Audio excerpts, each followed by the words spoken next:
Time हमने start किया था चैप्टर नंबर 4। चैप्टर नंबर 4 पे अगर हम देखें तो इस रिसर्च प्रोसेस में चैप्टर नंबर 4 के अकॉर्डिंगली हमने थ्योरेटिकल फ्रेमवर्क और वेरिएबल्स के मुतालिक पढ़ लिया था।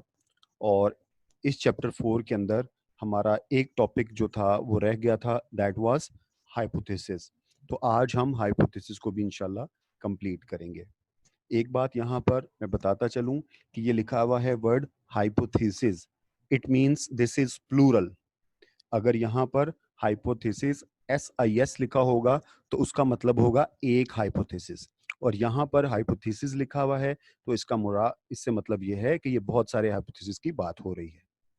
अच्छा जी, अगर हम थोड़ा सा अपने इस रिसर्च प्रोसेस को रिवाइज करते चलें और आज के टॉपिक की तरफ मूव करें, तो ये रिसर्च प्रोसेस के मुताबिक हमारा पहला स्टेप होता है कि कोई प्रॉब्लम आपके ऑर्गेनाइजेशन के अंदर अकर हुई, या ऐसी प्रॉब्लम जो कि आपकी ऑर्गेनाइजेशन में जारी है और आपके नोटिस में आ जाती है, आप उसको ऑब्जर्व कर लेते हैं, आपको कोई बता देता है, या आप ड्यूरिंग योर एवेलुएशन और मॉनिटरिंग या रिकॉर्ड मॉनिटरिंग आप उसको ऑब्जर्व कर लेते हैं, तो उस रिसर्च को आप रफली तौर पे जो समझते हैं, दैट समझना is basically the broad problem. फिर आप उस ब्रॉड प्रॉब्लम को कोशिश करते हैं कि इस ब्रॉड प्रॉब्लम को जो मुझे समझ आई है, मैं इसको थोड़ा सा स्पेसिफिक करूं, मैं इसको टू द पॉइंट करूं, और जो बात मुझे एक मोटे मोटे अंदाज में एक ब्रॉडर वे में पता लगी है, मैं उसको थोड़ा स्पेसिफिक और डीपली जानने की कोशिश करूं। फिर जब आप दूसरे स्टेप की तरफ जाते हैं तो दूसरा स्टेप यहां पर आ जाता है preliminary data gathering. Preliminary data gathering से मुराद ये होती है कि आपने जो प्रॉब्लम ऑब्जर्व की है या जो इवेंट अकर हुआ है जिसने एक प्रॉब्लमेटिक वे में आपको सोचने पर मजबूर कर दिया है, आप उसके मुतालिक, उस प्रॉब्लम के मुतालिक प्रीलिमिनरी डेटा गैदरिंग करते हैं। आप डेटा गैदरिंग से मुराद कि उस प्रॉब्लम से लिंक्ड जो लोग होते हैं, आप उनका इंटरव्यू भी कर सकते हैं, फॉर्मल या इनफॉर्मल। आप उनको उनकी वर्किंग जो रूटीन है उसको ऑब्जर्व कर सकते हैं, या आप किसी कुछ जो एम्प्लॉयज हैं आपके जो उस प्रॉब्लम से रिलेटेड हैं, उनसे आप कुछ डेटा इकट्ठा कर सकते हैं।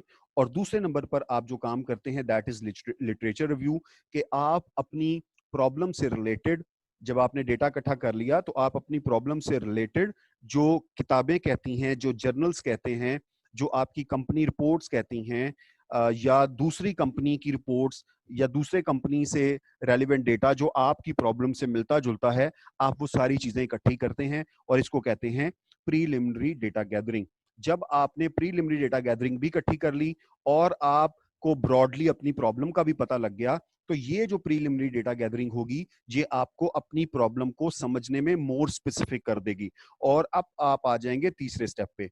आप इस पोजीशन में होंगे कि आप अपनी प्रॉब्लम को सही तौर पर बयान कर सकेंगे, और सही तौर पर प्रॉब्लम को समझ लेना, स्पेसिफिक तौर पर प्रॉब्लम को समझ लेना और उसको बयान कर देना, उसको स्टेटमेंट फॉर्म में ले आना, this is called problem statement या प्रॉब्लम डेफिनेशन, तो डिफाइनिंग योर प्रॉब्लम। उसके बाद जब आप अपनी प्रॉब्लम समझ लेते हैं, अपनी प्रॉब्लम को डिफाइन कर लेते हैं, तो अब आप उस पर अपनी बाकायदा तौर पर रिसर्च स्टार्ट करते हैं। उस रिसर्च को स्टार्ट करने में जो पहला अमल आप करते हैं वो थ्योरेटिकल फ्रेमवर्क का है। थ्योरेटिकल फ्रेमवर्क एक रिलेशनशिप का नाम है डिफरेंट वेरिएबल्स के दरमियान। यानी आपने जब यहां पर इस प्रोसेस पर डेटा गैदरिंग की थी, तो डेटा गैदरिंग के दौरान ऑटोमेटिकली आपके सामने ऐसे वेरिएबल्स आ जाते हैं जिनका आपकी प्रॉब्लम के साथ किसी ना किसी तरीके से लिंक बनता है। फिर आप इस स्टेप में जाकर, थ्योरेटिकल फ्रेमवर्क में जाकर, इसी प्रीलिमिनरी डेटा गैदरिंग की रहनुमाई हासिल करते हुए, इसी लिटरेचर सर्वे की रहनुमाई हासिल करते हुए, आप उन वेरिएबल्स के दरमियान एक रिलेशनशिप डेवलप कर देते हैं कि इसकी वजह से ये काम हो रहा है, इसकी वजह से, इस फलां वेरिएबल की वजह से ये फलां काम हो रहा है, तो अगर हम इसको कंट्रोल कर लें, इसको बढ़ा दें या किसी एक वेरिएबल को कम कर लें, तो हम अपनी प्रॉब्लम को जो है वो हैंडल कर सकते हैं। तो basically to draw a theoretical relationship between theoretical and logical relationship, ये भी बात रखिए, याद रखिए कि वो लॉजिकल रिलेशनशिप भी होना चाहिए। यानी कोई आप जो रिलेशनशिप बना रहे हैं उसमें लॉजिक भी एग्जिस्ट करनी चाहिए, इलॉजिकल रिलेशनशिप नहीं होना चाहिए। यस, थ्योरेटिकली भी होना चाहिए और लॉजिकल भी होना चाहिए। तो आप वेरिएबल्स के दरमियान रिलेशनशिप बना देते हैं, this relationship becomes the theoretical relationship. और उसके बाद पांचवें स्टेप की बारी आ जाती है जनरेशन ऑफ हाइपोथेसिस।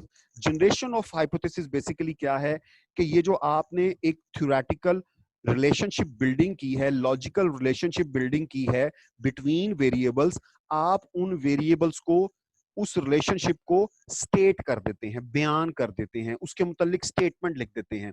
तो ये जो स्टेटमेंट लिखना होता है as per the relationship given in the theoretical framework, theoretical framework में जो आपने रिलेशनशिप बिल्डिंग की होती है उसको जब आप डिफाइन कर देते हैं, उसको आप स्टेटमेंट फॉर्म में लिख देते हैं, तो इट बिकम्स हाइपोथेसिस। जैसे आप यहां पर प्रॉब्लम डेफिनेशन में या प्रॉब्लम स्टेटमेंट में आप बेसिकली क्या करते हैं, आप अपनी प्रॉब्लम को डिफाइन करते हैं, स्टेट करते हैं, इन अ सेंटेंस फॉर्म आप लिख देते हैं। सेम इसी तरह थ्योरेटिकल फ्रेमवर्क में जो रिलेशनशिप बने होते हैं उन रिलेशनशिप्स को आप यहां पर स्टेट कर देते हैं, बता देते हैं कि किस तरह आप ये थ्योरेटिकल रिलेशनशिप्स को, थ्योरेटिकल फ्रेमवर्क को आप डिफाइन कर देते हैं। Basically this is called generation of hypothesis. आज हम कोशिश करते हैं इसको खत्म करें, देख लेंगे अकॉर्डिंग टू योर विल और माई कैपेसिटी। अगर पॉसिबल हुआ तो हम ये छठे स्टेप की तरफ भी जाएंगे, नहीं तो आज हम फिर इसी टॉपिक पर अपना इत्तेफाक करेंगे। जी, इसकी डिटेल में चलते हैं। यहां तक कोई कंफ्यूजन है, कोई सवाल है तो प्लीज मुझसे पूछ लें। सही है। रिसर्च जो प्रोसेस है इसका क्वेश्चन कैसे पूछा जाएगा? मतलब एक पूरे स्टेप्स पूछे जाएंगे या फिर एक एक स्टेप भी पूछ सकता है वो? देखिए जुहेब, ऐसा मेरे देखने में कभी नहीं आया कि वो आपसे पूरा रिसर्च प्रोसेस पूछ ले, क्योंकि अगर वो पूरा रिसर्च प्रोसेस पूछ लेता है तो इसका मतलब कि उसके पेपर में पूछे जाने वाले बाकी क्वेश्चंस तो बेमायनी हो गए ना, क्योंकि एक पूरा पेपर है ही रिसर्च प्रोसेस का। तो अगर वो एक सवाल रिसर्च प्रोसेस का ही आपसे पूछ लेगा तो फिर बाकियों में क्या पूछेगा। मेरी नजर से ऐसा क्वेश्चन कभी नहीं गुजरा कि जिसमें पूरे रिसर्च प्रोसेसेस पूछे गए हों। हाँ, एक एक दो दो को पूछ सकता है, प्रॉब्लम डेफिनेशन को पूछ सकता है, ब्रॉड प्रॉब्लम को पूछ सकता है, हाइपोथेसिस को पूछ सकता है, पार्ट वाइज ही पूछ सकता है, इकट्ठा मैंने नहीं कभी देखा कि वो पूछा हो उसने। सर वो ये भी लॉन्ग क्वेश्चन में पूछेगा या शॉर्ट में पूछेगा? नहीं जी, लॉन्ग में, लॉन्ग में। Okay sir. और लेकिन ये जो स्टेप्स हैं, ये स्टेप्स आपको बहुत अच्छे होने चाहिए। मतलब वो आपसे 2 नंबर में ये पूछ सकता है कि आप स्टेप्स लिख दें, तो फिर स्टेप्स की लॉजिकल जो अंडरस्टैंडिंग है और स्टेप बाय स्टेप कौन सा कहाँ पर आना है, कौन सा स्टेप किसके बाद आना है, ये स्टेप्स की लॉजिकल जो फॉर्मेशन है ये आपको पता होनी चाहिए। ये बहुत ज़रूरी है, क्योंकि हम जो अमूमन जो जॉब टेस्ट लेते हैं उसमें भी हम अमूमन इस तरह का सवाल ज़रूर डालते हैं जो रिसर्च रिलेटेड होता है कि इस स्टेप के बाद कौन सा स्टेप आता है, इस स्टेप से पहले या बाद में कौन सा स्टेप होता है। जैसे हम डिसीजन मेकिंग आप पढ़ा करते थे बिजनेस मैनेजमेंट में, उसमें भी हम अक्सर पूछ लेते हैं कि इस स्टेप के बाद कौन सा स्टेप होता है। तो इनकी लॉजिकल फॉर्मेशन जो है स्टेप वाइज वो आपको पता होनी चाहिए। Okay sir. जी, नेक्स्ट देखते हैं हाइपोथेसिस के बारे में। होप के जो एक स्टोरी मैंने जनरेट की है, आपको थोड़ी बहुत जो समझ है वो हाइपोथेसिस के बारे में आ चुकी होगी। मैं थोड़ा सा इसको हम देख लेते हैं अपने रिसर्च आर्टिकल से कि कैसे हम रिलेशनशिप बिल्डिंग करते हैं। पुराने आर्टिकल को ही लेके चलते हैं। तो ये हमारा क्या था, कोई बताए इसको क्या कहते हैं, क्या बोलते हैं इसको? Sir research process. नहीं, रिसर्च मॉडल। रिसर्च मॉडल है, लेकिन ये रिसर्च मॉडल को हम थ्योरेटिकल फ्रेमवर्क भी कहते हैं। जब हम इसको अपने मुताबिक ढाल लेते हैं तो इसको कॉन्सेप्चुअल फ्रेमवर्क भी कहते हैं। बेसिकली ये थ्योरीज की बेस पे बना हुआ है, तो इसलिए ये थ्योरेटिकल फ्रेमवर्क है। जब हम इसको थोड़ा बहुत अपने मुताबिक चेंज कर लेते हैं तो ये कॉन्सेप्चुअल फ्रेमवर्क बन जाता है। बेसिकली ये थ्योरेटिकल फ्रेमवर्क है। अच्छा, अब इसमें जरा देखें, इसमें जो हमें बाहिर नजर आ रहा है, सोशल नेटवर्क का ताल्लुक किसके साथ नजर आ रहा है, बताएं जरा। सर टीम बिल्डिंग और एटीट्यूड जी बिल्कुल, team towards knowledge building sharing. और एटीट्यूड टुवर्ड्स नॉलेज शेयरिंग की तरफ। और इन दोनों के रिलेशनशिप पर ये परसेप्शन ऑफ ऑर्गेनाइजेशनल पॉलिटिक्स जो है, ये कौन सा इंपैक्ट कर रहा है? इस इंपैक्ट को क्या कहते हैं? Sir moderator. वेरी गुड, शाबाश। इस इंपैक्ट को मॉडरेशन कहते हैं। यहां पर ये एज ए मॉडरेटर काम कर रहा है। वेरी गुड, इंप्रेसिव जी। अच्छा, अब देखिए हम इसको डिफाइन कैसे करेंगे। देखिए जरा, अमूमन लिखने का तरीकाकार ये होता है, हाइपोथेसिस को हम लिखते हैं H. H stands for hypothesis, H1 stands for hypothesis 1। social network among organizational members has positive relationship with team building in an organization. Social network has positive relationship with team building. Social network has positive relationship with the team building. इसी तरह social network has positive relationship with जो हमारा दूसरे वाला था, that is attitude towards knowledge sharing, right? इसके बाद perception of organisational politics has moderating effect. किस पर मॉडरेटिंग इफेक्ट है? सोशल नेटवर्क और टीम बिल्डिंग के रिलेशनशिप पर, और सोशल नेटवर्क और एटीट्यूड टुवर्ड्स नॉलेज शेयरिंग के रिलेशनशिप पर। ठीक हो गया जी। तो ये तरीका है हाइपोथेसिस को डिफाइन करने का। चलते हैं वापस दिस वन। देखिए, what are hypothesis? Once we have identified the important variables in a situation and established the relationship, एक दफा जब हमने थ्योरेटिकल फ्रेमवर्क से पहले वेरिएबल्स को आइडेंटिफाई कर लिया और थ्योरेटिकल फ्रेमवर्क में हमने उनका रिलेशनशिप बना दिया, ये देखिए, एंड थ्योरेटिकल फ्रेमवर्क के अंदर हमने उनका लॉजिकल रीजनिंग के साथ, ये बात याद रखिए कि लॉजिकल रीजनिंग होनी चाहिए। ये जो एरो का हेड किधर रखना है, टेल किधर रखना है, this should be a logical reasoning.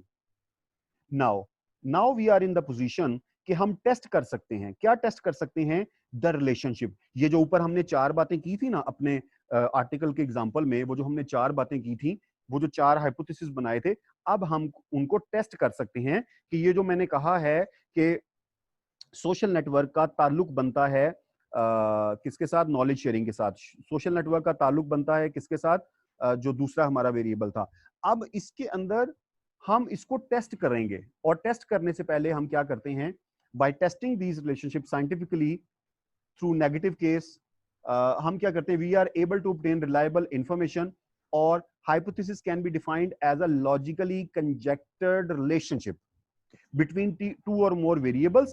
And remember one thing that is more important, that this should be in a testable statement, that whatever we are writing according to the hypothesis statement जो हम लिखेंगे, याद रखिए, वो एक ऐसी statement होती है जो कि टेस्टेबल होती है। हम उनको थ्रू स्टैटिस्टिकल एनालिसिस हम टेस्ट कर सकते हैं। जो भी हमने दो वेरिएबल्स का रिलेशनशिप थ्योरेटिकल फ्रेमवर्क के अंदर बनाया होता है, उस रिलेशनशिप को हम टेस्ट कर सकते हैं, राइट?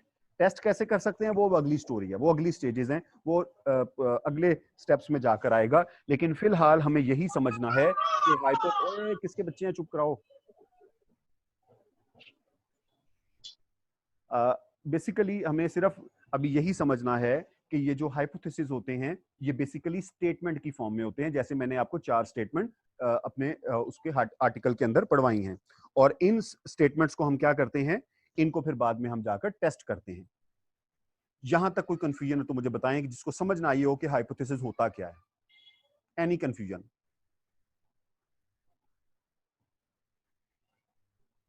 ओके जी। रिमेंबर, ये एक हाइपोथेटिकल स्टेटमेंट होती है, लेकिन ये हाइपोथेटिकल स्टेटमेंट जो है वो किसी ना किसी लिटरेचर, किसी ना किसी लॉजिकल रीजनिंग पर बेस कर रही होती है, इसलिए हम इसको टेस्ट करते हैं। याद रखिए, ये जो हाइपोथेटिकल स्टेटमेंट्स होती हैं हमारी, बाज़ औक़ात ये ट्रू साबित हो जाती हैं, बाज़ औक़ात ये ट्रू साबित नहीं होती। तो जब ये ट्रू साबित हो जाती हैं, तवज्जो से सुनने वाली बात है, जब हमारी हाइपोथेसिस स्टेटमेंट जो है, हाइपोथेटिकल स्टेटमेंट जो है वो ट्रू हो जाए, सच साबित हो जाए, तो हम कहते हैं कि हमारा हाइपोथेसिस एक्सेप्ट हो गया। जब हमारी हाइपोथेटिकल स्टेटमेंट्स हैं, हम इनको एनालिसिस करते हैं, इनको स्टैटिस्टिकल एनालिसिस करते हैं, और हमने जो बात कही होती है वो सच हो जाए तो हम कहते हैं कि हमारा हाइपोथेसिस एक्सेप्ट हो गया। और अगर हमारी कही हुई स्टेटमेंट, कहा हुआ हाइपोथेसिस गलत साबित हो जाए तो हम कहते हैं कि हमारा हाइपोथेसिस रिजेक्ट हो गया, एक्सेप्ट हो गया या रिजेक्ट हो गया। ये बिल्कुल ऐसा ही है, मैं आपसे कहता हूं कि हम क्लास में हैं, हम क्लास हो रही है, हम क्लास में बैठे हैं और मैं कहता हूं कि it seems that there is some raining outside the class, right? तो मुझे लगता है कि क्लास के बाहर जो है वो बारिश हो रही है। अब ये बारिश का जो मैंने एक हाइपोथेसिस क्रिएट किया है, ये on the basis of certain facts हो सकता है मैंने मोबाइल खोला हो तो मोबाइल में बारिश आ रही हो, प्रोडिक्शन बारिश की आ रही हो, या टेम्परेचर कम आ रहा हो, या मुझे कोई फोन कॉल आई हो, उसने बताया हो बाहर बारिश हो रही है। So there can be so many facts, बहुत सारे चीजें हो सकती हैं जिनकी बेसिस पर मैंने ये एक हाइपोथेटिकल स्टेटमेंट क्रिएट की। अब हम इसको वेरीफाई करना चाहते हैं। इस हाइपोथेटिकल स्टेटमेंट को वेरीफाई करने के लिए एक स्टूडेंट या सारे स्टूडेंट बाहर जाते हैं, बाहर जाके देखते हैं बाकी बारिश हो रही है, तो फिर मेरी स्टेटमेंट एक्सेप्ट हो गई। अगर बाहर बारिश नहीं हो रही होती तो फिर हम कहेंगे कि मेरी स्टेटमेंट रिजेक्ट हो गई। ठीक हो गया जी? इसके बाद हम देख लेते हैं टाइप्स ऑफ हाइपोथेसिस। तो टाइप्स ऑफ हाइपोथेसिस में सबसे पहले आता है डिस्क्रिप्टिव, और फिर आता है हमारे पास रिलेशनल। अगर हम इनको हाइपोथेसिस को ब्रॉडरली डिफाइन करें ना, ब्रॉडरली इनको करें, तो दो ही किस्म के होते हैं, एक होते हैं नल हाइपोथेसिस, एक होते हैं अल्टरनेटिव हाइपोथेसिस। इसको नंबर लग गए हैं, ये नंबर नहीं लगने चाहिए, ये डिफरेंट काइंड्स हैं, ठीक है? ये नंबर नहीं है, बेसिकली ये डिफरेंट काइंड्स हैं। और अगर हम मेन दो काइंड्स लेना तो ये पांचवी छठी है, दैट इज नल हाइपोथेसिस और अल्टरनेटिव हाइपोथेसिस। बड़ी तवज्जो से सुनने वाली बात है। देखिए, नल हाइपोथेसिस क्या होता है और अल्टरनेटिव हाइपोथेसिस क्या होता है। नल हाइपोथेसिस होता है एच नॉट, इसको हम जाहिर करते हैं एच नॉट के साथ, और अल्टरनेटिव हाइपोथेसिस को हम जाहिर करते हैं H1, H2, H3, H4, H5, depend करता है जितने आपके हाइपोथेसिस होंगे उतने हम इसको जाहिर कर देंगे। लेकिन जो हमारा नल हाइपोथेसिस होता है वो एक ही होता है। तवज्जो से सुनने वाली बात है, नल हाइपोथेसिस हमेशा पूरी रिसर्च में एक ही होता है। या आप ये समझ लें, पूरी रिसर्च ना कहें, कि जब आपके पास एक हाइपोथेसिस है तो उसके ऑपोजिट आपका जो हाइपोथेसिस होता है वो नल हाइपोथेसिस होता है। क्या मतलब? मैंने एज्यूम किया कि बाहर बारिश हो रही है, तो मैं कहता हूं it seems that there is raining outside the class. तो ये जो मैंने through different analysis, through different observations, मैंने ये जो स्टेटमेंट दी है, ये मेरी स्टेटमेंट कहलाएगी ऑल्टरनेटिव स्टेटमेंट या ऑल्टरनेटिव हाइपोथेसिस, राइट? और मेरी इस स्टेटमेंट के ऑपोजिट हमेशा जो स्टेटमेंट हुआ करेगी, that is H naught null hypothesis, that there is no raining outside, right? समझ रहे हैं बात? यानी जिस बात को मैंने नो में कहा है उसका नल क्या होगा? यस। जिसको मैंने यस में कहा है उसका नल क्या होगा? नो। तो null hypothesis basically negates your hypothesis. क्योंकि देखिए ना, रिसर्च ये कहती है कि आप अगर एक हाइपोथेसिस क्रिएट करते हैं, आपकी रिसर्च में एक हाइपोथेसिस है, अगर वो रिजेक्ट हो गया तो कुछ तो ऐसा होना चाहिए जो एक्सेप्ट हो। अगर आपकी रिसर्च में एक हाइपोथेसिस एक्सेप्ट हो गया तो कुछ तो ऐसा हो जो रिजेक्ट होना चाहिए। यानी रिसर्चर्स का मानना यह है, रिसर्च थ्योरी का कहना यह है कि एक्सेप्ट किसके नतीजे में होता है? जब कोई चीज रिजेक्ट होती है। कोई रिजेक्ट होना कब होता है? जब कोई चीज एक्सेप्ट होती है। तो अकेला ये फिनोमेना एग्जिस्ट नहीं कर सकता कि मैं कहूं जी मैं एक्सेप्ट हो गया। भाई मैं कब एक्सेप्ट हुआ? जब कोई रिजेक्ट होगा। या मैं कहूं मैं रिजेक्ट हो गया, मैं कब रिजेक्ट हुआ? जब कोई दूसरा एक्सेप्ट होगा। तो इस थ्योरी के अकॉर्डिंगली नल हाइपोथेसिस का रिसर्च में मौजूद होना जरूरी होता है। जैसे नल हाइपोथेसिस है, it is used for testing the hypothesis formulated by the researchers. Researchers treat evidences that supports a hypothesis differently from the evidence that oppose. They give negative evidence more important than a positive one.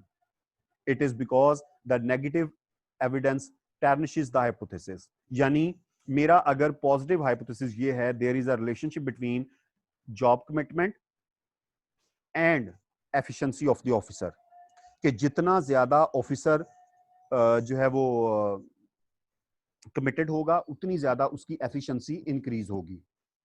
अब इसका अगर ये accept होता है, अगर मेरे through analysis ये बात सच साबित हो जाती है कि यस जॉब कमिटमेंट हो तो एम्प्लॉय की एफिशिएंसी ज्यादा होती है, अगर ये बात सच हो जाती है इसका मतलब मेरा हाइपोथेसिस एक्सेप्ट हो गया। भाई अगर ये एक्सेप्ट हुआ तो फिर रिजेक्ट क्या हुआ? रिजेक्ट होगा नल हाइपोथेसिस, जो कहता है there is no relationship between the job commitment and the level of efficiency. ये कॉन्सेप्ट क्लियर है?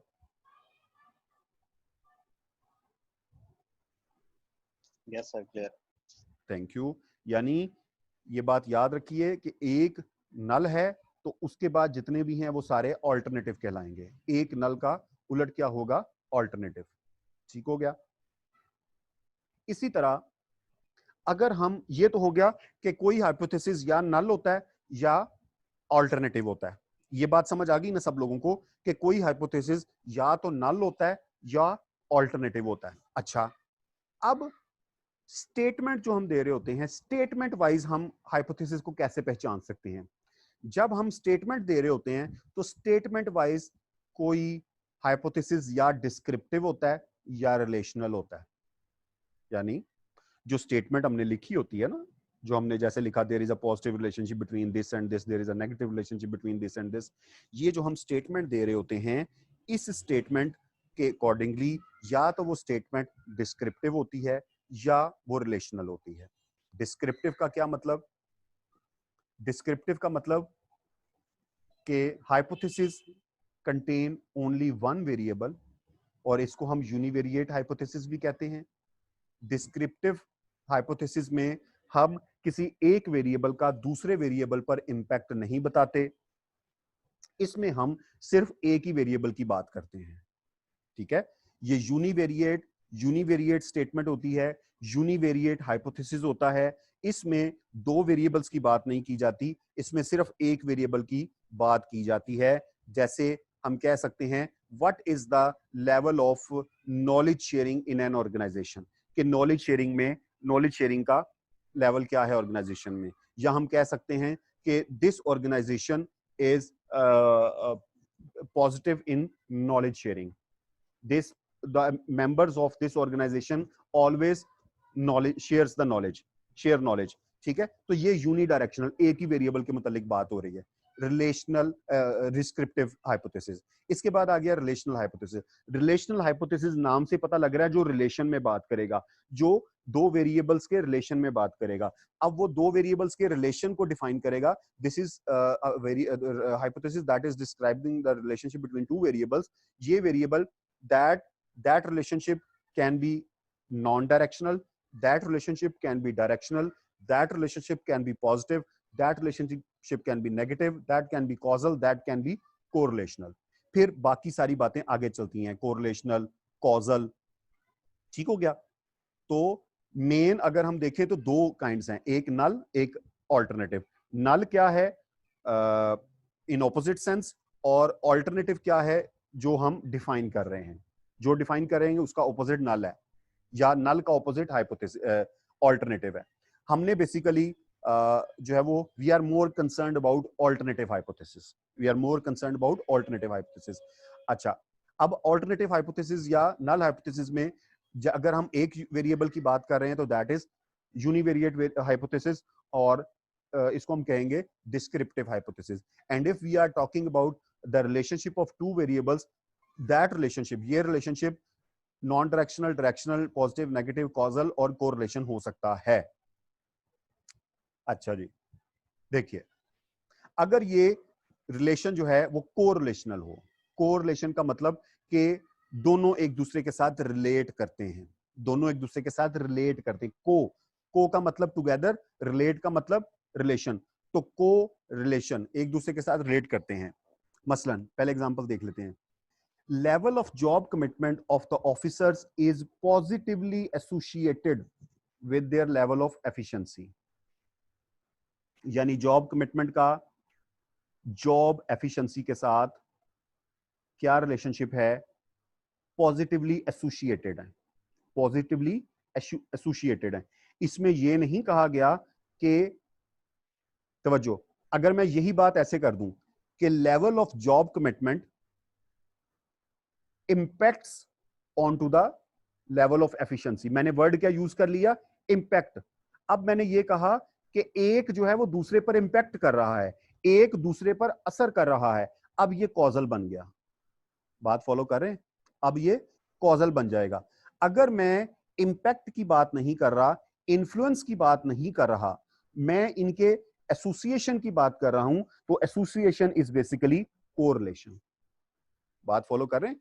कि अगर मैं कह रहा हूं कि एक दूसरे पर इन्फ्लुएंस कर रहा है, एक के बढ़ने की वजह से दूसरा भी बढ़ रहा है, एक के कम होने की वजह से दूसरा भी कम हो रहा है, यानी मैं एक की वजह से दूसरे पर इंपैक्ट डालने की कोशिश कर रहा हूं, तो this is called explanatory, this is called causal. अगर मैं सिर्फ एसोसिएशन की बात करता हूं, सिर्फ रिलेशनशिप की बात करता हूं, तो then we may call it correlational hypothesis. जी, यहां तक कोई कंफ्यूजन? सर इन्होंने फिर पॉजिटिव एसोसिएशन क्यों लिखा है? जस्ट ऑफ एसोसिएशन लिखना चाहिए था। हाँ ठीक है। नहीं देखो, उसमें ये होता है कि जब आप, कुछ चीजें होती हैं जिनके बारे में आप श्योर होते हैं, ठीक है, आपको पता है कि इनका पॉजिटिव भी होता है एसोसिएशन। अगर आपको लगता है कि इनका यार पता नहीं पॉजिटिव आएगा कि नेगेटिव आएगा, आप छोड़ देते हैं रिजल्ट्स पर, तो फिर आप खाली एसोसिएशन लिख दें। ठीक हो गया? अगर if you are not sure, देखिए ना जो स्टडीज होती हैं, जो आप लिटरेचर सर्वे करते हैं, लिटरेचर सर्वे का यही तो फायदा होता है, वो आपको इन रिलेशनशिप्स के बारे में तो बताता है कि इनका आपस में रिलेशनशिप कैसा है, इनकी आपस में एसोसिएशन कैसी है। अगर आप ब्लैंक हैं, आपको नहीं पता, तो आप सिंपल लिख दें, आपके सामने जब रिजल्ट्स आएंगे तो पता लग जाएगा पॉजिटिव है या नेगेटिव है। ठीक है सर। वैसे ये जो जॉब कमिटमेंट और इसका जो एफिशिएंसी का सर, ये तो पॉजिटिव भी हो सकता है, नेगेटिव भी हो सकता है, तो ये एग्जांपल तो हमने ना लिख सकते। नहीं, नेगेटिव कैसे हो सकता है? कोरिलेशन। नेगेटिव कैसे हो सकता है? कोरिलेशन। नेगेटिव कैसे हो सकता है? जॉब कमिटमेंट का और इसका देखो, एफिशिएंसी अगर का। अगर मैं बहुत कमिटेड हूं अपनी जॉब के साथ, बहुत कमिटेड हूं, दुनिया इधर की यस उधर हो सर। जाए, मैं तो भाई, मैं अपने काम से नहीं पीछे हटता, मैं अपने काम को पूरी ईमानदारी से करता हूं, मैं अपने काम को प्रेफरेंस देता हूं, मर मिट जाता हूं मैं काम के लिए। जॉब कमिटमेंट है ना, इसी को जॉब कमिटमेंट कहते हैं। यस। तो फिर यस। मेरी एफिशिएंसी कैसे लो हो सकती है? समझ आ रही है बात? Yes sir. अगर मैं जॉब कमिटमेंट है मेरे अंदर, तो मेरी एफिशिएंसी ऑब्वियसली हाई होगी। ठीक है सर। अच्छा जी, इसके बाद कुछ करेक्टरिस्टिक्स हैं। If then, if then statement क्या होती है? If then statement of hypothesis, ये भी हाइपोथेसिस हैं, इसको हम इफ देन में जाहिर करते हैं। इफ देन क्या होता है कि अगर ये होगा तो ये होगा, यानी इसकी एग्जांपल देखते हैं, आपको समझ आ जाएगी। If employees are more healthy, then they will take sick leaves less frequently, कि अगर एम्प्लॉइज जो हैं हेल्दी होंगे तो वो सिक लीव्स कम लेंगे। अब ये दो वेरिएबल्स का रिलेशनशिप तो है, सिक लीव का और एम्प्लॉय की हेल्थ का, ठीक है, एम्प्लॉय की हेल्थ का और सिक लीव का रिलेशनशिप तो है, लेकिन डायरेक्ट रिलेशनशिप नहीं है, कॉजल। ये इफ देन की स्टेटमेंट है। अगर एम्प्लॉय की हेल्थ अच्छी होगी, तो इसका मतलब कि अगर बुरी होगी तो फिर वो ज्यादा लीव्स लेगा। ठीक है, तो ये जो इस किस्म के होते हैं, वो हम इफ देन में लेके आते हैं, लेकिन हम कोशिश करते हैं बिजनेस मैनेजमेंट के अंदर, साइंसेज में तो हम ऐसे बना लेते हैं इस किस्म के कंडीशनल, इनको हम कहते हैं कंडीशनल हाइपोथेसिस। तो हम साइंस के अंदर तो कंडीशनल हाइपोथेसिस की तरफ चले जाते हैं, लेकिन हम अपनी जो ये मैनेजमेंट साइंस है, या हमारा बिजनेस मैनेजमेंट है, बिजनेस एडमिनिस्ट्रेशन है, उसमें हम कोशिश करते हैं कि इफ देन के हाइपोथेसिस की तरफ ना जाए। और डायरेक्शनल और नॉन डायरेक्शनल की आपने अभी बात की कि अगर वो कोई डायरेक्शन दे रहा है, कोई पॉजिटिव नेगेटिव बता रहा है, तो वो डायरेक्शनल है, अगर नहीं दे रहा तो वो नॉन डायरेक्शनल है। यानी जैसे ऊपर वाला जो था, आप सिर्फ एसोसिएशन कह रहे हैं तो वो नॉन डायरेक्शनल है, अगर पॉजिटिव या नेगेटिव बता रहे हैं तो फिर वो डायरेक्शनल है। जी, ये था हमारा आज का लेक्चर अबाउट हाइपोथेसिस। तो मुझे बताएं, टाइम बस हमारा एंड हो रहा है, कोई कंफ्यूजन